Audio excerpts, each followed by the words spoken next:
नमस्कार। आज मैं सुना रही हूँ मुंशी प्रेमचंद जी की कहानी पै पूजी। सिद्धांत का सबसे बड़ा दुश्मन है मुरव्वत। कठिनाइयों, बाधाओं, प्रलोभनों का सामना आप कर सकते हैं दृढ़ संकल्प और आत्मबल से, लेकिन एक दिली दोस्त से बेमुरव्वती तो नहीं की जाती, सिद्धांत रहे या जाए। कई साल पहले मैंने जनेऊ हाथ में लेकर प्रतिज्ञा की थी कि अब कभी किसी के बारात में न जाऊंगा, चाहे इधर की दुनिया उधर हो जाए। ऐसी विकट प्रतिज्ञा करने की जरूरत क्यों पड़ी? इसकी कथा लंबी है और आज भी उसे याद करके मेरी प्रतिज्ञा को जीवन मिल जाता है। बारात थी कायस्थों की, समधी थे मेरे पुराने मित्र। बारातियों में अधिकांश जान पहचान के लोग थे। देहात में जाना था। मैंने सोचा चलो 2-3 दिन देहात की सैर रहेगी। चल पड़ा। लेकिन मुझे यह देखकर बड़ी हैरत हुई कि बारातियों की वहां जाकर बुद्धि ही कुछ भ्रष्ट हो गई है। बात बात पर झगड़ा तकरार, सभी कन्या पक्ष वालों से मानो लड़ने को तैयार। यह चीज नहीं आई, वह चीज नहीं भेजी, यह आदमी है या जानवर, पानी बिना बर्फ के कौन पिएगा? गधे ने बर्फ भेजी है तो 10 सेर। पूछो 10 सेर बर्फ लेकर आंखों में लगाएं या किसी देवता को चढ़ाएं। अजब चिल्पों मची हुई थी, कोई किसी की न सुनता था। समधी साहब सिर पीट रहे थे और यहाँ उनके मित्रों की जितनी दुर्गति हुई उसका उन्हें उम्र भर खेद रहेगा। वह क्या जानते थे कि लड़की वाले इतने गंवार हैं। गंवार क्यों, मतलब ही कहिए। कहने को शिक्षित हैं, सभ्य हैं, भद्र हैं, धन भी भगवान की दया से कम नहीं, मगर दिल के इतने छोटे। 10 सेर बर्फ भेजते हैं, सिगरेट की एक डिबिया भी नहीं। फंस गया और क्या। मैंने उनसे बिना सहानुभूति दिखाए कहा, सिगरेट नहीं भेजे तो कौन सा बड़ा अनर्थ हो गया। खमीरा तंबाकू तो 10 सेर भेज दिया है, पीते क्यों नहीं घोल घोल कर। मेरे समधी मित्र ने विस्मय भरी आंखों से मुझे घूरा, मानो उन्हें कानों पर विश्वास न हो। ऐसी अनीति। बोले, आप भी अजीब आदमी हैं। खमीरा यहाँ कौन पीता है? मुद्दत हुई लोगों ने गुड़गुड़ियाँ और फर्शियाँ गुदड़ी बाजार में बेच डाली। थोड़े से दकियानूसी अब भी हुक्का गुड़गुड़ाते हैं, लेकिन बहुत कम। यहाँ तो ईश्वर की कृपा से सभी नई रोशनी, नए विचार, नए जमाने के लोग हैं। और कन्या वाले यह बात जानते हैं, फिर भी सिगरेट नहीं भेजी। यहाँ कई सज्जन 8-10 डिबिया रोज पी जाते हैं।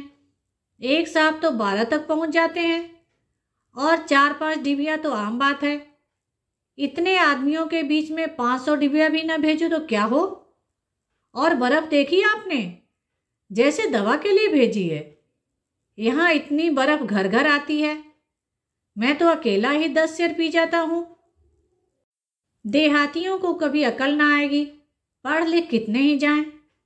मैंने कहा, तो आपको अपने साथ एक गाड़ी सिगरेट और टन भर बर्फ लेते आना चाहिए था। वह स्तंभित हो गए। आप भंग तो नहीं खा गए? जी नहीं, कभी उम्र भर नहीं खाई। तो फिर ऐसी ऊल जलूल बातें क्यों करते हो? मैं तो संपूर्णतः अपने होश में हूं। होश में रहने वाला आदमी ऐसी बातें नहीं कर सकता। हम यहाँ लड़का भी आने आए हैं। लड़की वालों को हमारी सारी फरमाइशें पूरी करनी पड़ेंगी। हम जो कुछ मांगेंगे उन्हें देना पड़ेगा, रो रो कर देना पड़ेगा। दिल लगी नहीं है? नाकों चने न चबवाते तो कहिएगा। यह हमारा खुला अपमान है, द्वार पर बुलाकर जलील करना। मेरे साथ जो लोग आए हैं वे नाई कहार नहीं हैं, बड़े बड़े आदमी हैं। मैं उनकी तौहीन नहीं कर सकता।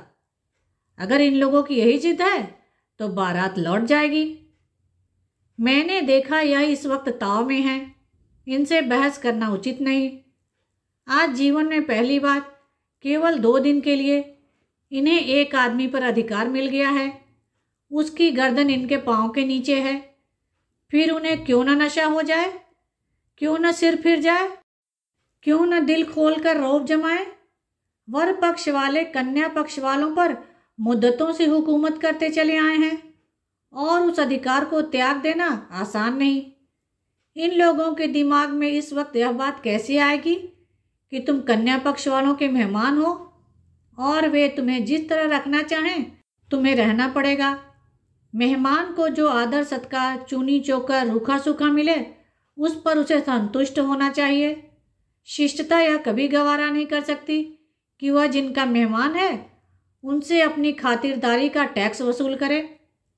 मैंने वहां से टल जाना ही मुनासिब समझा। लेकिन जब विवाह का मुहूर्त आया, इधर से 1 दर्जन विस्की की बोतलों की फरमाइश हुई और कहा गया कि जब तक बोतलें ना आ जाएंगी हम विवाह संस्कार के लिए मंडप में न जाएंगे। तब मुझसे न देखा गया। मैंने समझ लिया कि ये सब ऐसे ही हैं, इंसानियत से खाली। इनके साथ एक क्षण भी रहना अपनी आत्मा का खून करना है। मैंने उसी वक्त प्रतिज्ञा की कि अब कभी किसी बारात में न जाऊंगा और अपना बोरिया बक्सा लेकर उसी क्षण वहां से चल दिया। इसीलिए तो जब गत मंगलवार को मेरे परम मित्र सुरेश बाबू ने अपने लड़के के विवाह का निमंत्रण दिया तो मैंने सुरेश बाबू के दोनों हाथों को पकड़कर कहा, जी नहीं, मुझे माफ़ कीजिए, मैं न जाऊंगा। उन्होंने खिन्न होकर कहा, आखिर क्यों? मैंने प्रतिज्ञा कर ली है कि अब किसी बारात में न जाऊंगा। अपने बेटे की बारात में भी नहीं।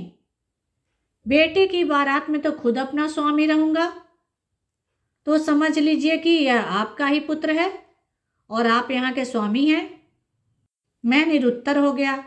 फिर भी मैंने अपना पक्ष न छोड़ा। आप लोग वहाँ कन्या पक्ष वालों से सिगरेट, बर्फ, तेल, शराब आदि चीज़ों के लिए आग्रह तो न करेंगे? भूल कर भी नहीं। इस विषय में मेरे विचार वही हैं जो आपके। ऐसा तो न होगा कि मेरे जैसे विचार रखते हुए भी आप वहीं दुराग्रहियों की बातों में आ जाएं और वे अपने हथकंडे अपनाने शुरू कर दें। मैं आप ही को अपना प्रतिनिधि बनाता हूँ। आपके फैसले की वहाँ कहीं अपील न होगी। दिल में तो मेरे अभी कुछ संशय था, लेकिन इतना आश्वासन मिलने पर और ज़्यादा अड़ना असज्जनता थी। आखिर मेरे वहाँ जाने से यह बेचारे तर तो नहीं जाएंगे। केवल मुझसे स्नेह रखने के कारण ही तो यह सब कुछ मेरे हाथों में सौंप रहे हैं। मैंने चलने का वादा कर लिया, लेकिन जब सुरेश बाबू विदा होने लगे तो मैंने घड़े को जरा और ठोका। लेन देन का तो कोई झगड़ा नहीं है, नाम को भी नहीं। वे लोग अपनी खुशी खुशी से जो देंगे वह हम ले लेंगे। मांगने न मांगने का अधिकार तो आपको रहेगा। अच्छी बात है, मैं चलूँगा। शुक्रवार को बारात चली। केवल रेल का सफ़र था और वह भी 50 मील का। तीसरे पहर के एक्सप्रेस से चले और शाम को कन्या के द्वार पर पहुंच गए। वहाँ हर तरह का सामान मौजूद था। किसी चीज़ के मांगने की ज़रूरत न थी। बारातियों की इतनी खातिरदारी भी हो सकती है, इसकी मुझे कल्पना न थी। घराती इतने विनीत हो सकते हैं। कोई बात मुंह से निकली नहीं कि एक की जगह 4 आदमी हाथ बांधे हाजिर। लगन का मुहूर्त आया। हम सभी मंडप में पहुंचे। वहाँ तिल रखने की भी जगह न थी। किसी तरह धंस धंसाकर अपने अपने लिए जगह निकाली। सुरेश बाबू मेरे पीछे खड़े थे। बैठने को वहाँ जगह न थी। कन्यादान संस्कार शुरू हुआ। कन्या का पिता एक पीतांबर पहने आकर वर के सामने बैठ गया और उसके चरणों को धोकर उस पर अक्षत, फूल आदि चढ़ाने लगा। मैं अब तक सैकड़ों बारातों में जा चुका था, लेकिन विवाह संस्कार देखने का मुझे कभी अवसर न मिला था। इस समय वर के सगे संबंधी ही जाते हैं। अन्य बाराती जनवासे में पड़े सोते हैं या नाच देखते हैं या ग्रामोफोन के रिकॉर्ड सुनते हैं। और कुछ न हुआ तो कई टोलियों में ताश खेलते हैं। अपने विवाह की मुझे याद नहीं। इस वक्त कन्या के वृद्ध पिता को एक युवक के चरणों की पूजा करते देख मेरी आत्मा को चोट लगी।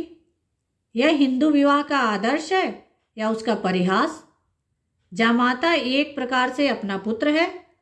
उसका धर्म है कि अपने धर्म पिता के चरण धोए, उस पर पान फूल चढ़ाए। यह तो नीति संगत मालूम होता है। कन्या का पिता वर के पांव पूजे, यह तो न शिष्टता है, न धर्म, न मर्यादा। मेरी विद्रोही आत्मा किसी तरह शांत न रह सकी। मैंने झल्लाए हुए स्वर में कहा, यह क्या अनर्थ हो रहा है? भाइयों, कन्या के पिता का यह अपमान! क्या आप लोगों में आदमियत रही कि नहीं? मंडप में सन्नाटा छा गया। मैं सभी आंखों का केंद्र बन गया। मेरा क्या आशय है यह किसी की समझ में ना आया। आखिर सुरेश बाबू ने पूछा, कैसा अपमान और किसका अपमान? यहाँ तो किसी का अपमान नहीं हो रहा है।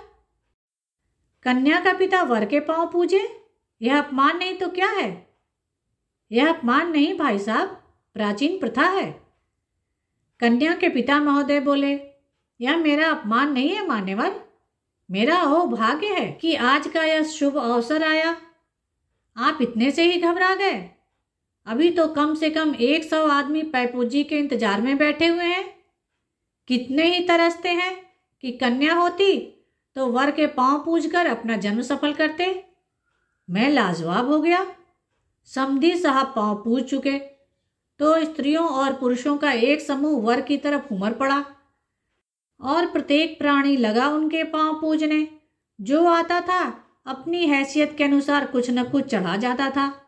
सब लोग प्रसन्नचित्त और गदगद नेत्रों से यह नाटक देख रहे थे और मैं मन में सोच रहा था, जब समाज में औचित्य ज्ञान का इतना लोप हो गया है और लोग अपने अपमान को अपना सम्मान समझते हैं, तो फिर क्यों न स्त्रियों की समाज में दुर्दशा हो?